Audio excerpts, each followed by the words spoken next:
The big day is finally here. It's Tuesday and Election Day. Polls open 7 a.m. to 7 p.m. St. Johns County Supervisor of Elections Vicki Oakes has some advice for folks heading to the polls this morning. Oakes says make sure to check your voter registration before heading to the polls. What we've seen the last 2 weeks during early voting, many of our voters need to update their address and information before going to the polls. Give our office a quick call. Staff can help you get your address updated and send you to the polling place, the correct one, the first time. This is a real time saver. And read up on the important races and ballot amendments you'll be voting on. Also, study your ballot. It's long. Make sure to review, mark your sample ballot, take it with you when you vote. If you're one of those voters who still has a vote-by-mail ballot, you have to get it to our office by 7 p.m. Do not mail it. It is too late. Your other option is to take it to your precinct, surrender your ballot, and vote in person. The polls are open until 7 o'clock tonight. For any last-minute questions, visit votesjc.gov. For St. Augustine's Local Morning News, I'm Daryl Moody. This local news is a service of your hometown Toyota dealer, Beaver Toyota US 1 St. Augustine, here to wow you. County Commissioners hear two big development proposals today. Wayne Larson, Public Affairs Director for the county, gives us a preview of this morning's meeting. The request to rezone about 2,600 acres to build about 3,300 residential units.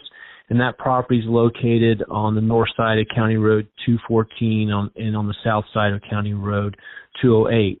They'll also hear a proposal for a big change in the Beach Walk neighborhood. We're looking to reduce the square footage of permitted commercial area for permission to increase the number of hotel units. They'll kick off the meeting with two proclamations. One recognizing November as National Adoption Month, and then another proclamation that is recognizing November 11th as Veterans Day.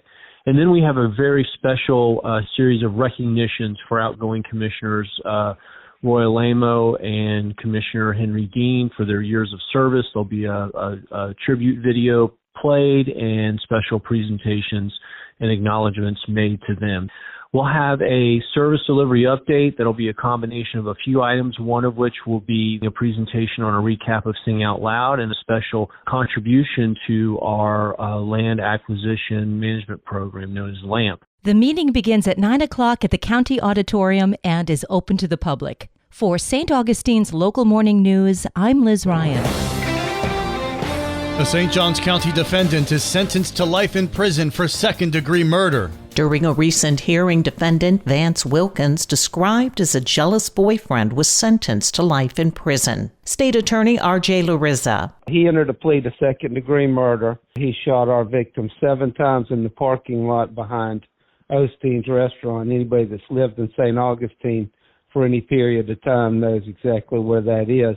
Our understanding is that our victim, Mr. Mullins, just happened to be at the wrong place at the wrong time. The crime happened in the early morning hours of February 2nd, 2023, and now the defendant will never walk the streets of St. Augustine again. Violent, unremorseful, and, the bottom line is he'll be spending the rest of his life in prison, and I can tell you, our community is a better and safer place because of it, no doubt in my mind. State Attorney R.J. Larissa. For St. Augustine's Local Morning News, I'm Karen Johnson. And now you're up to date with St. Augustine's Local Morning News. I'm Rich Carroll.